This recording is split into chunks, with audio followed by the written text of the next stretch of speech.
back to another Askari cast. My name is Rod Van Blake, author of the Ancient Illumination series. I am joined once again by Jordan Purnell Jackson. Hey everybody. He is the creator of Eve of Insurrection and Eve of Reclamation. He is also the graphic artist on the Ancient Illumination graphic novels and our current Kickstarter project, the Umbani Chronicles comic series, which is live now. You can see the link up on the screen. Check that out when you get a chance and support us to bring that to fruition. And we are also joined by Andrea Rose Washington. Hello. She is the author of Adelithia, Lendl, and Almond Tree's Magic, and she will be having a bunch of stuff out for you, I think, in addition soon. So if you like sci-fi and fantasy, check us out. Today, we are talking Wakanda Forever. Wakanda. Yeah, the titular sequel to Black Panther, which I think came out in 2018. The first one did? Yes. Yeah. Starring Chadwick Boseman, rest in peace. And this was a rough one, kind of for me, only because it was kind of heavy. A lot of grief. Heavy on grief. I really liked it. I enjoyed the film a lot. It was a heartfelt, emotional tribute, well casted, well acted, cinematically beautiful.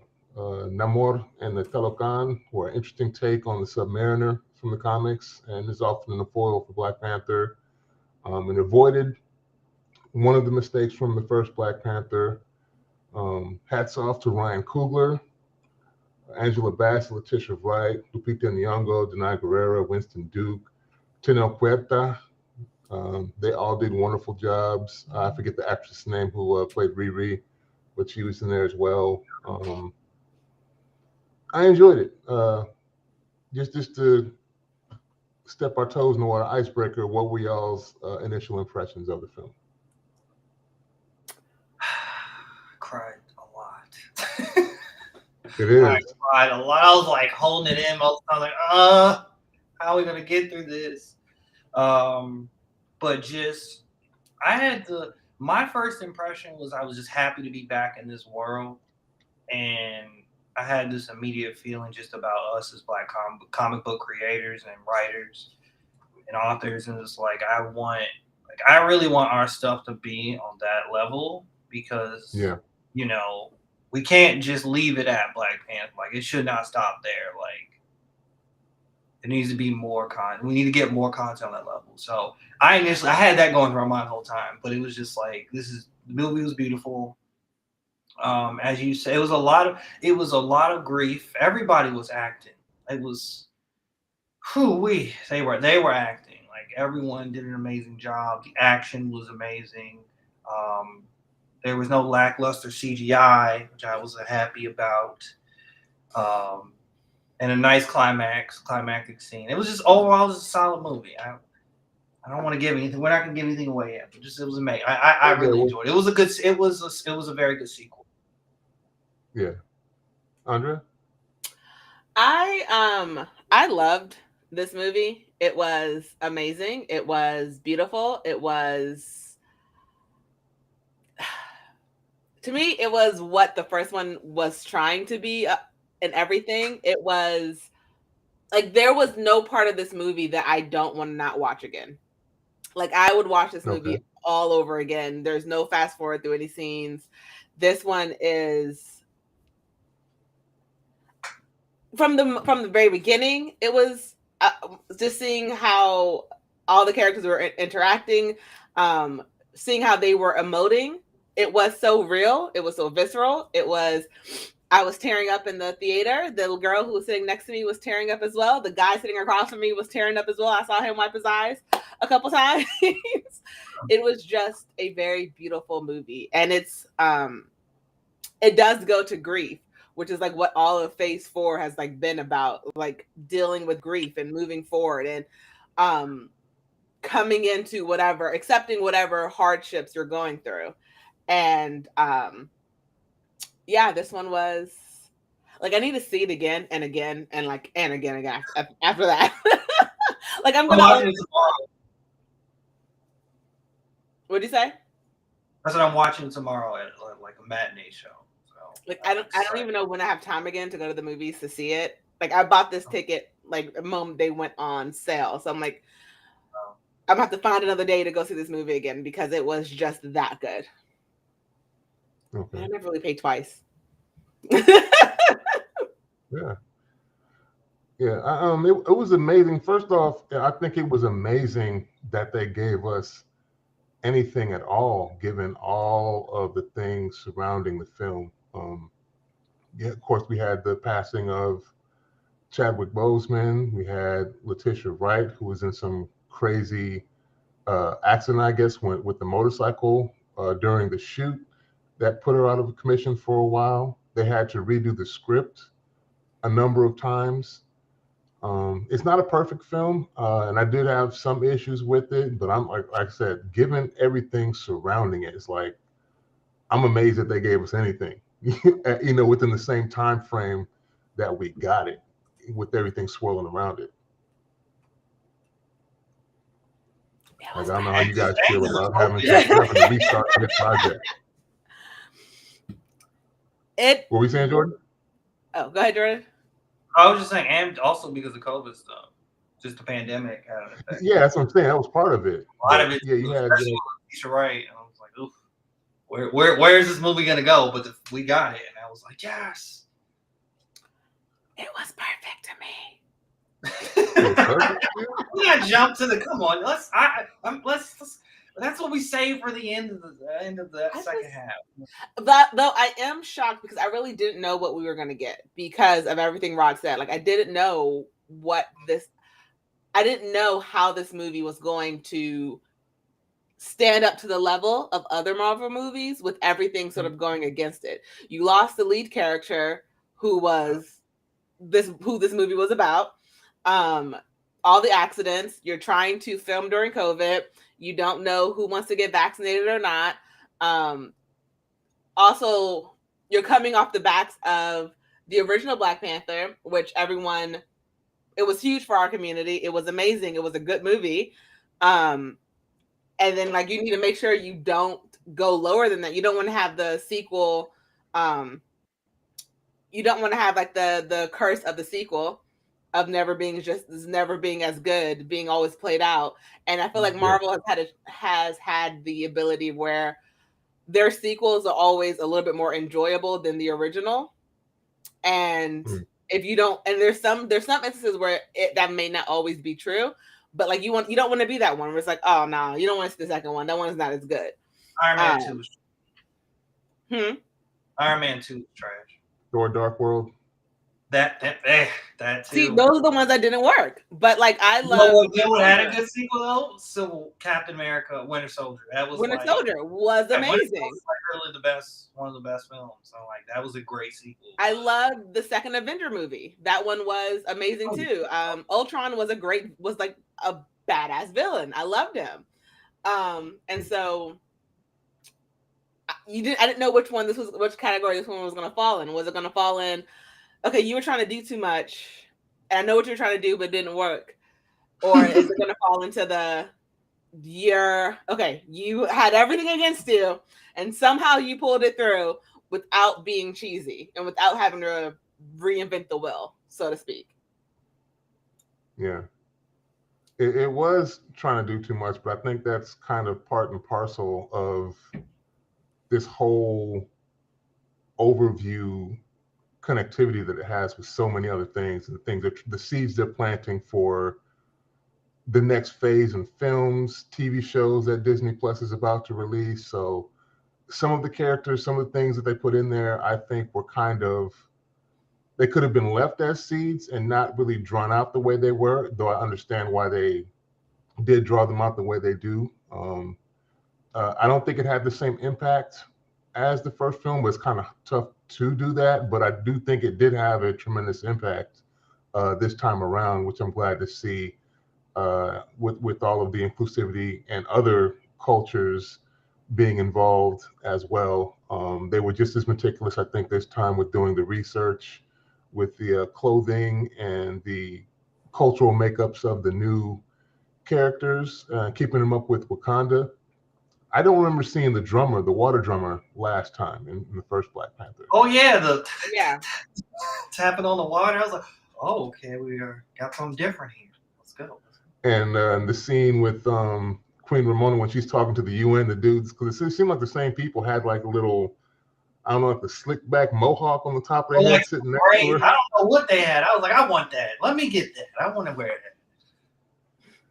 Yeah, there was lots of themes that they brought back up. Kind of the isolation of Wakanda, which is kind of a recurring theme of isolationists, and then we have another culture that's kind of got a similar theme, a similar isolation against the rest of the world. They don't want them being discovered.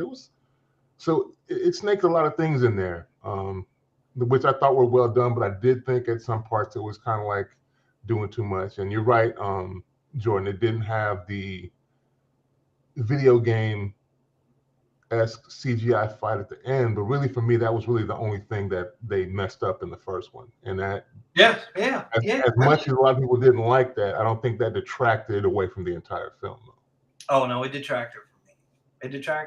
I can't, like, I get tired of, like, we're gonna watch the hero, like the carbon copy hero villain thing. I don't really like that type of formula. Like, it annoys me. Like, we're just watching the same thing, like same abilities, just two people hitting each other. That's it. Nothing's different. Killmonger and Black Panther had the same abilities. How do you create an interesting kind of fight scene or solution to that? And they didn't do the best job with that. But they fixed it in this movie. They fixed it in this one. So good. What you about to say, Andrea? You're smiling. No, I said so good. It was just, the fight scene was chef's kiss. It was amazing. I will say they do such a great job in, and I felt it in the first one where it felt like the story was more about Killmonger than it was about Chadwick, about Black T'Challa. And I feel like in this one they corrected it by, it was sort of like equal. The story wasn't completely revolving around Namor. And so that was one of the things about the first one that sort of irked me. It was like, this wasn't really about his story. It was really Killmonger's story integrating. And I understand the overall, like, what the point was. But, like, that sort of detracted. I was like, okay, I don't really want to care for the villain. But that was the point of the movie. Like, you should just see from his point of view. And and in this one, we get to see from the same villain's, a different villain's point of view. And like you said, Rod, how they have similar upbringings, the two worlds, and really how they both view their interaction with the outside world, and how it was T'Challa's goal to integrate, and the same fears that Namor had were coming to truth with Queen Ramonda. Am I saying her name right? I hope so. Ramonda, yeah. Ramonda, okay. Yeah. So I think this one did a really great job of telling about the villain, but at the same time not overshadowing the story of Wakanda. And Shuri's journey as well. Yeah, and Shuri's journey. And kind of trying to kind of hold her family together, and her city or country together. So it was very hard. It was very heartfelt. And Namor was he was dope. He was just about that action. I was like, oh man. Like, we got these cool little flashbacks. We got to learn about how he got his powers. They actually said the word mutant in this movie for like the first time. And I guess the MCU film. And, you know, he had wings on his ankles. And was he wrong though? Was his reasonings wrong? Yes, it was. No, his reasoning was not wrong. His actions were incorrect. He was going too hard. His belief system was not flawed. Like, it was very cold, but like, it was truth to his words. But like, how he went about it was like, we're 100 real quick for no reason. Like, for a reason. But I was like, come on, you don't have to go that hard. We just gonna kill you. Like, you just like, he said it nicely, nothing. But he was wrong. There's no. Well, his actions were wrong. Yes, his fear, I believe, is justified. His fear and his belief of what the outside world will do, given the chance. I think he was definitely correct in that that fear and that belief. Because we see it in the way that they were treating Wakanda. And so, like, he's not wrong. It's just his actions don't justify his reasoning. Yeah, the means don't justify the ends, don't justify the means.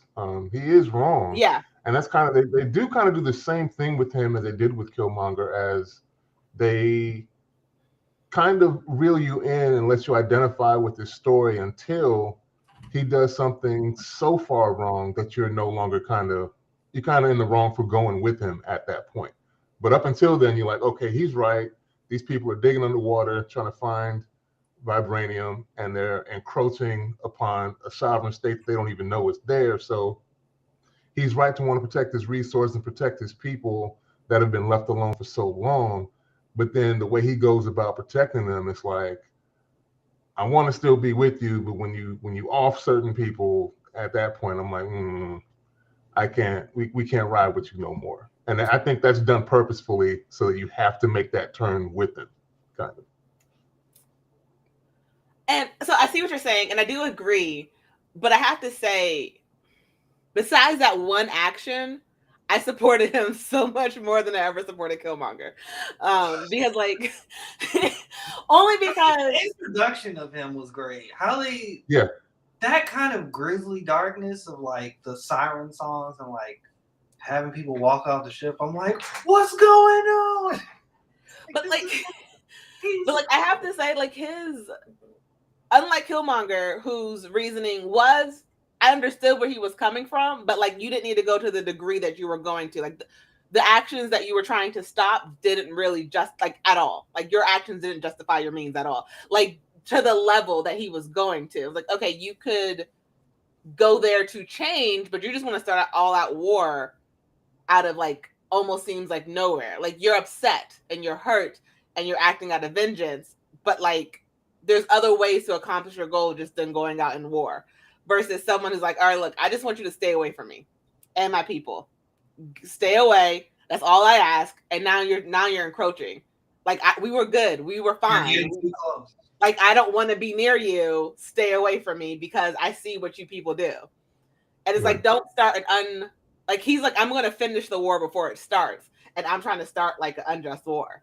Which I understand you're upset, but like, you were going to kill a whole bunch of people who had nothing to do with what you were trying to do. Yeah. And there's no wiggle room either. Yeah. Like, none. He lets that be known right away. I want what I want. And if you don't give me what I want, I'm finna come back and it's on and cracking. End of conversation. It's so relentless. Like, bro, chill, bro. Like, you couldn't just work with the Wakandans. Like, we can't just, guys, let's come to agreement. Nope. So you with us, you not. You with us, you ain't with us. Like, all right, come on. But like, okay, yeah, it was no wiggle room. But like, he was right. They were never going to stop taking. Like, even like, but at that point, you also realize that they're not going to be able to take.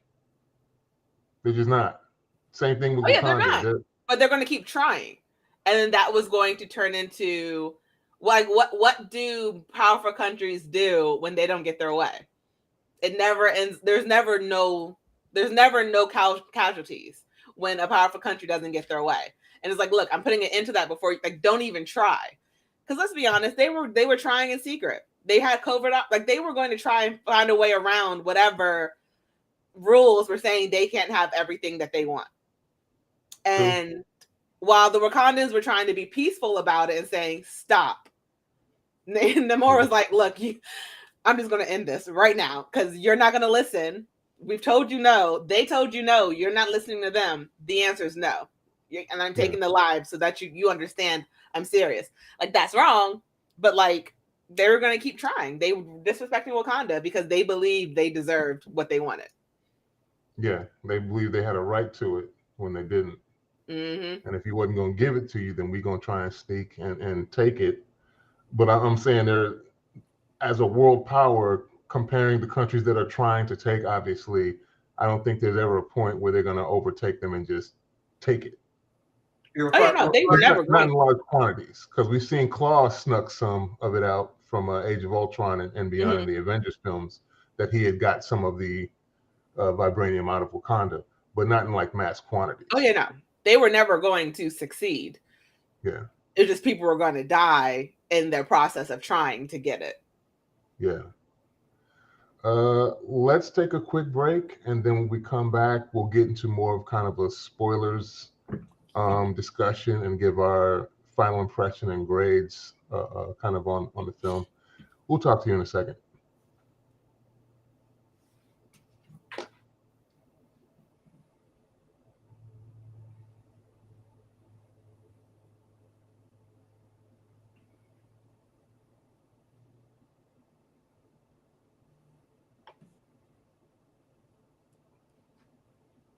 Welcome back to the second half of the Askari cast. My name is Rod Van Blake, and I'm joined once again by Andrea Rose Washington.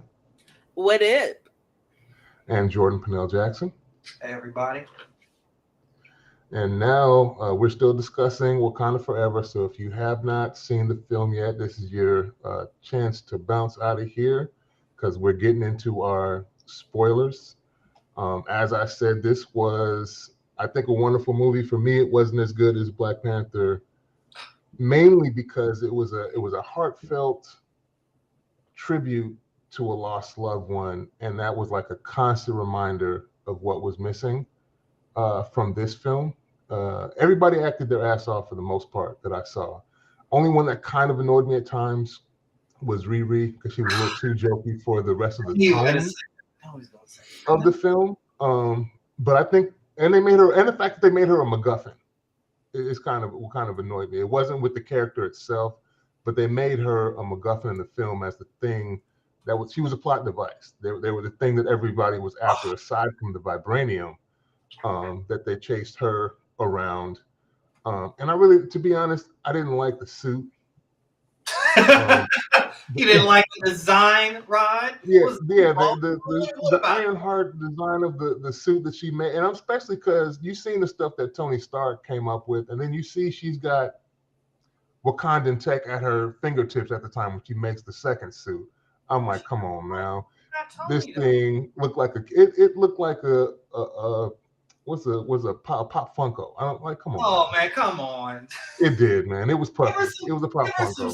She's new. It was her style. It was. She wasn't trying to be Tony. She was trying to be Ironheart. Trying to be no, I didn't want her to be Tony. I wanted her to have something more badass than what we got. It looked kind of cutesy. It looked cutesy. I had to make it cutesy for the kids. We're gonna make it look like some what was that, Big Hero? It was Big Hero 6 or whatever. Like it was very like It did remind me kind of that with the eyes and stuff on it. It did. Yeah, it was very animated for sure. And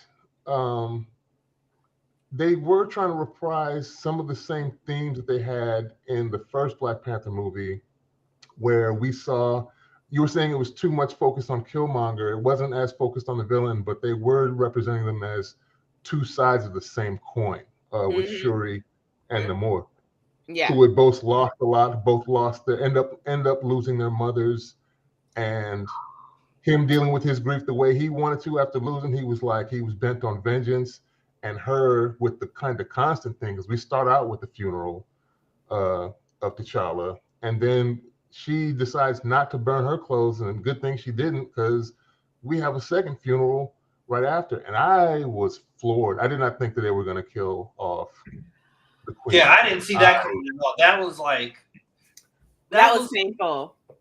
That was like Shuri's gone through so much grief, and I'm like, I respected Ryan Coogler for putting that in the story. Like he went all the way with it. Like, we're gonna have someone to die. I was like, wow, this is hard. Yeah, they really like these, like the writing, like really kind of pushed Shuri to her like limits with like flaws, and it made like us like really like it made me like even more relate to her and like kind of empathize with her even more. Like I want to see her win and see her and see her try to save the people, but also kind of embrace her ancestors and her past. She was fighting the thing that I know I witnessed this in grief, where like you want to try to forget about things, forget about the past, but like she eventually learned she has to embrace her ancestors and those positive memories that came with her brother's passing and her mother. So yeah. And I feel like both of them were a visceral shock for her, because like we see that we learned in the movie that T'Challa kept what was wrong with him a secret. And I do like how they sort of played that like real life into the movie, because it seems like no one really outside of Chadwick's actual biological family knew what was going on with him. People who he was in the movies with, different studio people, had no idea that he was actually sick. And so we learn in the movie that T'Challa kept this a secret. And so she's, instead of having time to really figure out how to save her brother or come to terms with it, she's like thrown in at the last minute trying to save him. And so she doesn't get a chance to prepare for his death. It's like, I just have to save him. She doesn't have time to really come to terms with it. And then you see with her mother, she definitely doesn't have time to even like understand what's going on. And so each time it wasn't that, actually, no, her father, her mother, and her brother, she was not prepared to lose anyone in her family. And every person that she lost was taken from her in a way that she had no control. And I think the fact that she played the hell out of that part, because from personal experience, dealing with one person in your life's loss, but in the span of like 5 to 6 years, you lost everyone. Yeah. Like you lost your father, and then you lost your brother, and now you just lost your mother. And it's just so visceral how she lost everyone. No one was like, okay, you're sick. It's okay. You can let go. It's okay. None of that. It was, I'm gone. Bye. Yeah. G. Neal and Epic Master, thanks for joining us. I see your chats. I don't know what Malabkin means with all your other comments. Me too. I wanted to shake Namor for that, and I agree. I didn't see that coming. That was so sad. And G. Neal says he wasn't heard it like that. Yeah, I didn't see any of that coming, and it was kind of a whirlwind of things. After we were already given, like I said in the beginning of the film, the first funeral, and then we are in kind of the middle of the film, we're given another funeral after, and M'Baku was live with Shaman dude. He was killing. He kind of becomes. He was the hothead kind of from the previous film, and now he's kind of being like the wise ambassador when he was kind of so against Shuri, in the beginning, and now he's kind of embracing her. And I think at first she doesn't believe it, because she even spits back some of the things he said from the first film, like, I'm just a child who scoffs at tradition, huh? And he's like, nah. It was cool. And I want to add on to that, like, I really enjoy kind of M'Baku's like character arc, like to see like who he was in the comics. Like he's kind of this like caricature, like this racist caricature, and then now like he goes from like being kind of this antagonistic force, but then being a support character to Shuri. And it was fun. It's funny because like a lot of dudes on Facebook were just like complaining about like the lack of black male representation, because we don't have T'Challa or a black man as the Black Panther. And to see like M'Baku's right there, he's like literally supporting he's trying to save his city like everybody else. And he has his own kind of personality. Like it's just kind of like ridiculous. Like y'all just don't want to see like a black woman as the Black Panther. Clearly that's what it is, bro. Even though it's in the comics. Right. And that too, which is annoying. Like, it got passed along to her. Like, I don't know why y'all acting like this. Yeah. It was just... And I'm a firm believer in everybody should be able to eat. So I don't mind if we step aside for a second and let them shine. Let them shine. Like we have this other culture that was introduced in this film. Let them shine. Talokan was beautiful. When they have those shots, when they go under the water for the first time, that the cinematics in this film were amazing. Everybody doing the Kamehameha to each other. That's actually the shark mouth throne that he sits on. Go ahead. The scene of right before they get down to the city, and Sherry's like, I would really love to see your city, and he's like, well, you'll be crushed to death by the pressure of the ocean, but we do have a suit, and it's like, yeah, the suit you stole from the people you killed. Yeah. Like, really needed it. Where'd you get that? Don't worry about it. Yeah.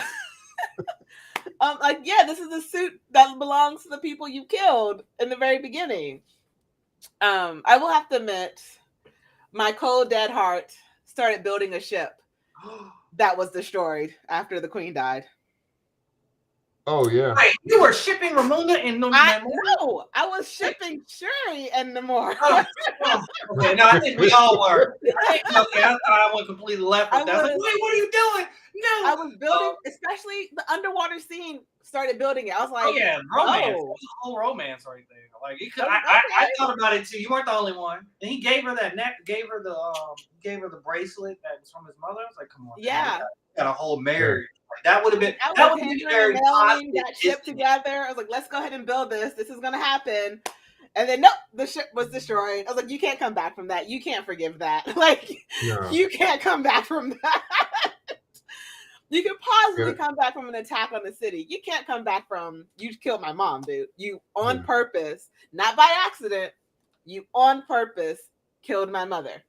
I can never forgive you for that. Remember that time you didn't have dinner ready? Yeah, you remember that time you killed my mom? My mom?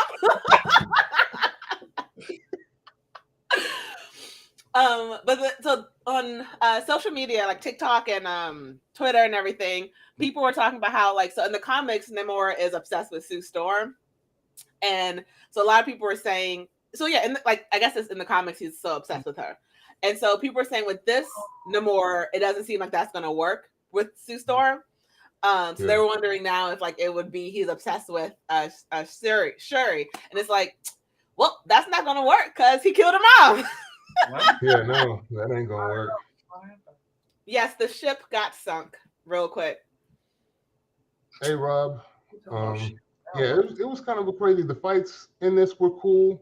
They did a lot of changing, which I didn't mind because I had some Submariner comics back in the day, but I've long forgotten what those storylines are, so I wasn't really tripping on it. I was curious to see how the little tiny ass wings on the ankle were gonna work, and they made it work because my boy was zooming around.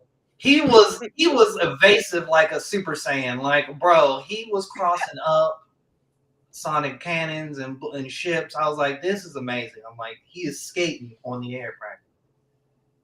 And it's like, it doesn't matter if you're on land or sea or air, that man can get you.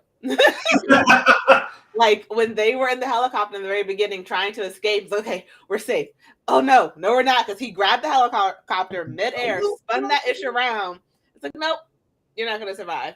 I do have one caveat about the fight scene near the end. Mm-hmm.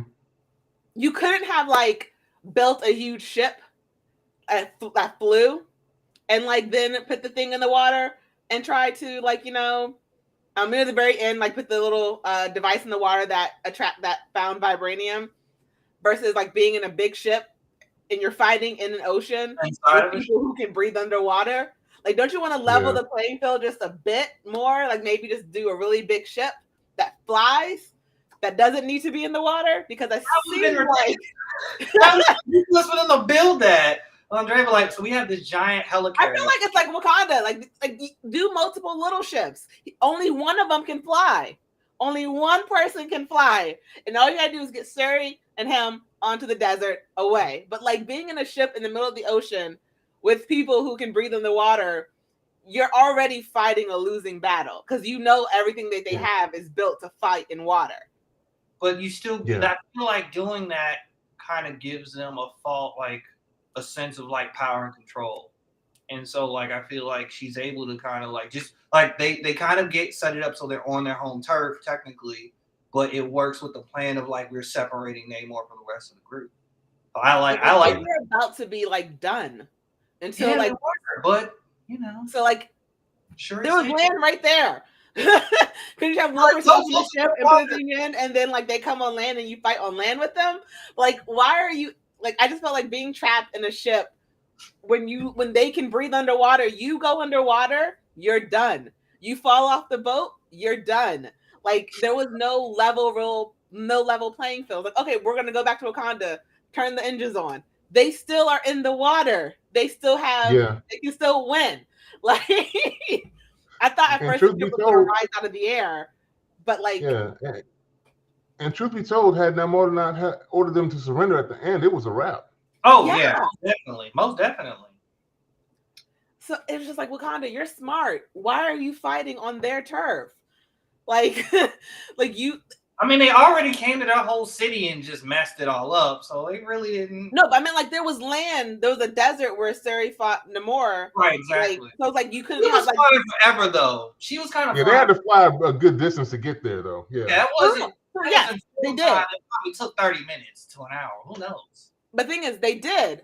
But what I'm saying is, they could have had one ship lower the cable down that had the little thing on it that found the vibranium, while like that was near the water, and then while they're coming, you sort of guide them to where you want them to go, where you have the ability of staying on land because they're weaker on land. You want to fight them where they're weaker, not fight them where okay they're injured, they're going to go back into water, get strong, and come back. It's like you're not. This isn't going to help you. That's probably the only thing I did not like about this movie. I was like, you're fighting them on their turf. Like, just fight them somewhere near land where that way you can, the ship's going down. Everyone go to land. No, you're in the water and you're like dying. I would have felt like they would have really known something was wrong. Had they like put them closer to like the shore, they'd have been like, oh, this is a setup. This is like even more of a greater setup. To me, the best fight in this film was with Atuma and Okoye on the bridge, kind of early in the film. Oh yeah. The little 1v1 they had was really the best. As far as when they let you see the action up close and personal and not like pan out to a bunch of chaos happening, to me that was the best fight. When Homeboy put the staff down and like pulled her in and dislocated her arm, I was like, whoa. Felt that. Nice. That was the first time they were fighting on almost level playing field. Yeah. Wakanda. And she wasn't used to, I don't think Okoye was ever really used to trying to riposte and parry vibranium weapons. Like she's used to fighting against inferior weapons. Because when that thing shook and she had to stab the ground with the shield going back, I'm like, oh, she's like, what in the hell is happening here? Like, hey, you get to fight your own stuff now. This is what it feels like. Like, okay. It was. That was really cool. That was a great fight scene. And yes, Epic Master, I was also very nervous as well in that scene. I was like, Okoye, please. And when they threw her in the water, I was like, no, that's not where she's supposed to go. I was very nervous in that scene. How do you feel about like everybody getting new suits? Okoye got a new suit. Shuri's Black Panther suit. What were your thoughts on those design? You talking about the Midnight Angels suits? Yes. Yeah. They were cool. They were cool. I know that they're from the comics, and those people that aren't deep in the comic streets like that probably are wondering where they got these from, but they're from the comics. Yep, I read it in the Ossicoats one. They're in that. I think Michaela Cole is one of the Midnight Angels in the comics, correct? Yeah. I believe in the comics it's her and her partner. It wasn't Okoye who was a Midnight Angel. Yes, correct. But like they're supposed to be like a higher level of the like a secret level of the Dora Milaje, is what I heard on a TikTok of a guy breaking down all of Black Panther. Yeah, those were cool. They were a little weird. I can see why Okoye would be kind of standoffish. Weird, has a little almost like mertails in the back of the helmet and everything. They were cool. They were slick. They were better than Ironheart's armor. I'll tell you that much. I mean, we're going to agree to disagree. I like them both. They both worked for me. I didn't particularly like. So I was happy to see Shuri put the suit on, but then I felt like it was like heavily adorned. Like there was so many like extra elements to the suit, and like from design perspective, I don't think it was necessary. Like I've had conversations with like my wife and like family members, and like we were just talking about like they were kind of saying like how like I feel like the adornments on her suit are trying to make her seem more feminine, but like I didn't think that it was necessary to like what adornments are you talking about? if you look at her suit, she has flakes of gold, silver everywhere on her suit. It's like everywhere. Versus her brother's suit is like a little more minimal. It's very minimal in comparison. Um, and then Killmonger's is also kind of minimal with the gold. But they tried to bring all those together, but then also went like, we're putting everything on her suit, like different things around her collar, her shoulder, her arms, her face. I took that as she was, because again, one of the biggest shocks in the movie for me, when she drank the herb and who she saw, I feel like she was blending. What are you talking about that? I felt like she was blending a lot of that into her suit because that logic makes sense. Yeah. So I took it as she is a Black Panther that has a lot of different influences than just like what her brother had. So like it was her brother, but she was also a lot of Killmonger, who lost his father in a very visceral way and felt alone, and now she lost all of her family in a very visceral way, and she wants vengeance, and he wanted vengeance. And so like her suit, I thought her suit was reflecting all the people who were like basically why she was Black Panther right now. Everyone who's a part of the reason why she is who she is. Okay, I understand your logic. That makes sense. Like I don't disagree with that at all. Yeah, both the suit, I think, and their journeys to the astral planes were projections of who they were. When Eric Killmonger was taken to the astral plane, he goes back to his apartment in Oakland, where his dad was killed. When Shuri goes to the astral plane, she goes to the throne room where her mom died, and then sees him sitting on the throne, and so the elements in her suit are kind of amalgamations of both the OG Black Panther suit.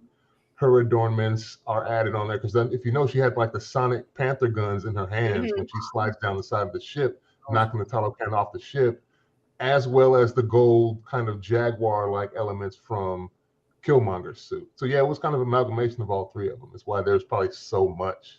It's kind of almost personification of the film. I think this was doing a lot, and it is a long film. It's like 2 hours and 40 minutes. It wasn't long enough for me, though. It was not long enough for me. I wanted more.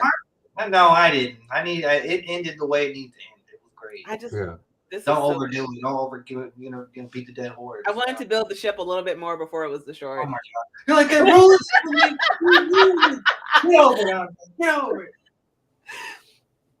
That is funny. Oh, I had a thing and I forgot it. So yeah, we all know how everything ends. They end up. There's a fight.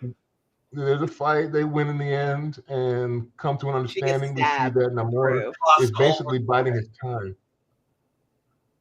He's biding his time. You know, he's not going nowhere. He's gonna. Yeah, Killmonger was dope, but like I said in the beginning, it kind of reminds us, because in my opinion, you may feel differently. The gravitas of the engagement between Killmonger and Black Panther is not the same, doesn't have the same weight with Killmonger. I mean, not Killmonger, but Namor and Shuri as foils against each other. In what way? Like there was more weight. There was more gravitas and weight, in my opinion. Can you repeat that though? I just want to make sure I understand you correctly, Rod. The weight of that dynamic between the hero and the villain in this one is not as heavy as Black Panther Killmonger. I think they're both heavy, but in different ways. Exactly.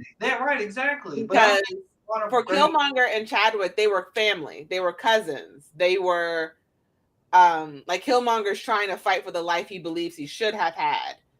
And this one, between Shuri and Namor, it's heavy, but it's not the same type of. Yeah.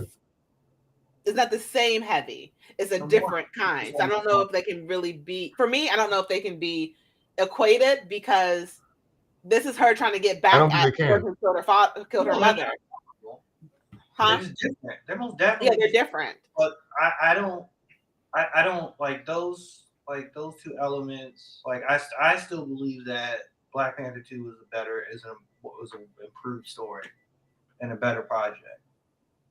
Just because how they wrap how everything was kind of brought together, the massive amount of tension in the room and the emotion, it creates a very visceral experience, and they didn't cheap out on places. They just kept everything kept everything 100. Yes, go. I remembered my thing. Go ahead.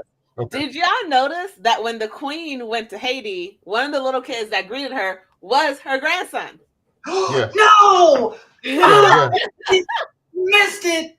Yeah. One of them was a little boy, and that was her grandson. When she goes to the school in Haiti and the kids walk by, when she's outside, you see him running in with his little green school uniform, and you don't see his face again in that part. But then she's saying bonjour, bonjour, bonjour to all the kids as they walk by. So I'm assuming, obviously spoiler alert, because we're talking about towards the end of the movie, where it's revealed that T'Challa and Nakia had a son, and I'm assuming that they met off camera, because at the end credit scene where you see Shuri talking to Nakia and she brings little Toussaint, aka T'Challa Jr. out, she asks, has he met the queen? And she says yes. Yeah. So I'm assuming during that stay, she met and actually spoke to the little boy then. So no, they implied that she knew about it even before that. Like she knew about it when he first had the boy. People were saying when she and Suri were having their conversation on the beach where she wanted her to burn the clothes, there was something she was about to say. There's something you need to know about your brother. And then that's when Namora arrives. And so a lot of people think that's when she was going to tell her that your brother had a son. Oh, wow. And so they were like, there's something you don't know, or there was like a scene, or whatever line, the exact wording of that line, they think that she was about to tell Suri that T'Challa had a son. Yeah. But like Namor arrived in. All of that was forgotten for a moment. Ruined everything. Could not get that.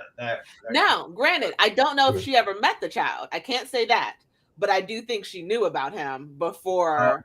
Yes, I don't know if she ever met him, because that's never explained. But it is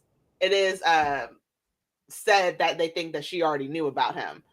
Yeah, that was stated. Yeah, that's possible.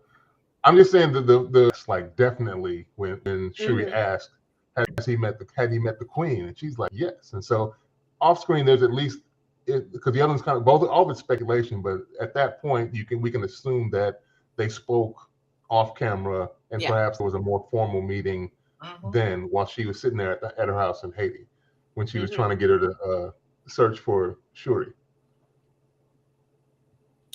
Such a good movie. I got choked up there too. That little post credit, that ending. I was like, wait. Yeah. No. Though it was really beautiful because Nakia explains that like T'Challa got them ready for his death, and like she knew, and so it wasn't a surprise when he died. And then that's a callback to the first movie where he told his father he wasn't ready for him to go, and he's like, a father who has not prepared his child for his death has failed, and it's like he prepared his child for his death. Like you prepared your child, but you didn't prepare your sister. Like, dude, what are you doing? That's such the messed up part, like of like just like when someone is sick and like they don't want to tell certain people in the family, but people need to know and prepare and mentally. And it's like I'm not surprised he did what he did. I mean, I understood why he did what he did, like because he probably knew that would shake his sister to the core, and she would try to save him, and he's like, no, I can't be saved. Probably had the thought process, I can't be saved. And so, like, he did what he had to do, but it's just unfortunate that, like, those things had to play out the way it did. But I am happy. It was still, like, a very, like, hopeful and redeeming moment to know that, like, T'Challa had a son. And, like, he could be Black Panther. So all the men, he's either going to be Black Panther. Shut up and be like, you'll get your Black Panther, your male Black Panther again in, like, 10 years. Yeah, either that or he's going to be with the Young Avengers. We'll see, because they're spoiling for that, too. there is talk that now, because they always say T'Challa is supposed to be with Storm, that this T'Challa could be with the new Storm because his name is T'Challa. Oh my goodness. There's talks about that out there. That's not And he grows up. Yeah. That's probably doing a little too much, but we'll see. That anything is possible. Doing too much. So let's give our what are your final grades on this so we can wrap this up. I have to give it, I'm gonna be honest, this movie would have had a 10 from me because of how perfect and beautiful it was, if not for the fight scene on water. That was just stupidity. I could not, in the theater, could not wrap my head around. You guys are supposed to be one of the smartest people, and you don't even have a backup crew like on land to get to you. Like you don't have extra ships to help you get away. Like, what are we doing? They live in water. From the movie, like what's that movie with the Johnson Family Vacation? This is where they live. You can't drown them. They live in water. So it's like you're fighting them already with like an uphill battle with them. That's the only thing. So because of that, I have to give them like a 9. 8. Okay, Jordan. I'm right around Andrea. I'm gonna give it a 9.5. I'm gonna give it a 9.5. Okay. There were a lot of elements like this movie. Like I feel like I can't like judge. I can't just say this movie was flawless because I've only watched it once, and I could make the argument that like this film at times it kind of uses Chadwick's death as like a crutch. Like there are moments where we're like sitting here, like there were literally, I think there were 2 moments in the movie where it was almost like a moment of silence. There was many of them. There were a few moments like that. But there was another one where I feel like it was a cut. Oh, at the end when she's reflecting. I don't know, something part of me. One could argue that's a drawback, but there were kind of these moments, a lot of those kind of moments. But overall, like I really enjoyed the experience. I was with the villain. I was with the protagonist. I loved their kind of experience and journeys. The story was just very like emotional and visceral, which is what I want to see. I want to care about my characters. Mm-hmm. And Riri was okay. Like she wasn't amazing, but like she was cool. Like she was another addition to the story. And so everything, like it was just an overall very good film. Like it was a great sequel in my opinion, and I'm excited to see what happens within the world of Wakanda and that. So I really enjoyed it. It was really good.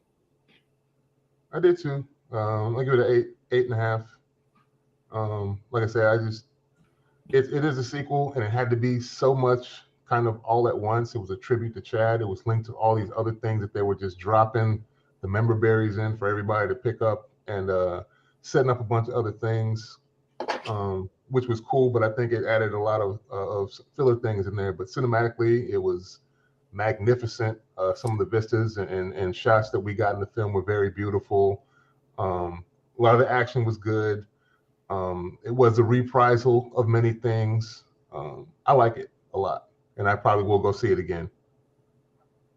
I will pay them again. And I normally don't do that. I will wait till it comes out in theater, but I will pay to see this movie again. I'll be buying that movie on Blu-ray. Yes. We'll be buying it. That's something that actually on Blu-ray. I can't get the first one on Blu-ray. I'm sorry, y'all, but the second one's been on Blu-ray. I do have a question that I meant to ask earlier, and I want to ask it before we end. Okay. What do you think is going to happen with our favorite colonizer? I don't know.